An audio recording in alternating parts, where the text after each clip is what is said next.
biso kolo apambola bayembi nyonso ndenge bomitungisaki na basacrifice na bandimbo na mabondeli mpona koprepare na ntina na événement moko lelo.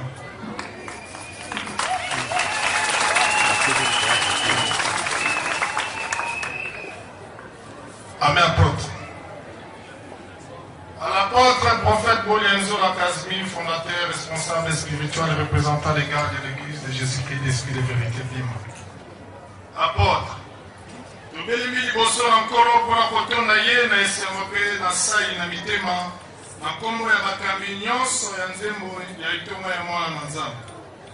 Kubana na Kinshasa, intérieur pe extérieur du pays. Na kombo ya bayembi nyonso ya itongo mobimba. Et dans le comité de coordination, comité logistique, le comité de soutien de Coran, nous sommes l'église. La Ningisa ya Molimo Oyo, après ça, Kinzela était le premier festival de musique et ça, le Manamboula Oyo en 2008. Yango Tika était encore la biso Yesu Masia, à Poussakupambola, et à Bakisela Momonaye à Gossou, et Dominike.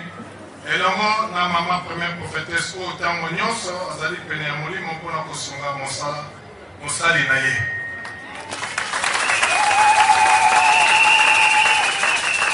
Na nzela oyo epesamelaki département de musique ya koorganize milulu miye. Tosengi ete mbula nyonso epusa kosalemaka mpona botongoli misala na mpolo kati na loyembo.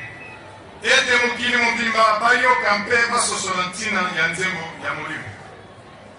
Bona yango biso bakambi ya nzembo masanga nyonso oyo esungaki misala kati na département de musique bayembi nyonso kobanda bakorali ya bilenge batata bamama junior bagroupe ya département baorchestre elengo na bakambi nyonso kati na département de musique totombeli yo nzoto makasi nguya mpe esengo ntango nyonso mpe kimia na nkolo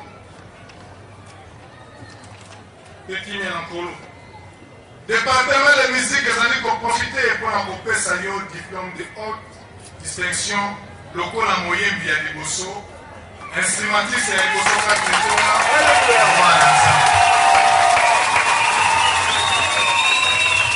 te kozongisa matondi mpona likambo ya kitoko ya nzembo kati na etonga na ye à travers momo na ye ya liboso apôtre prophète Bolenzola.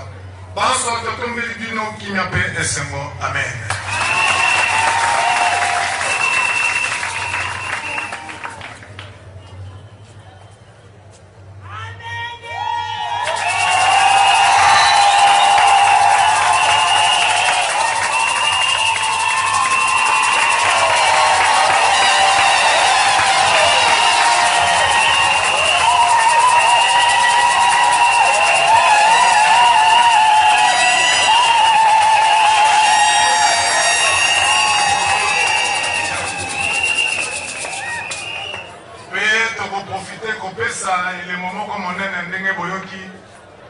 Azalaki première choriste et première instrumentiste dans la carte d'église à moi.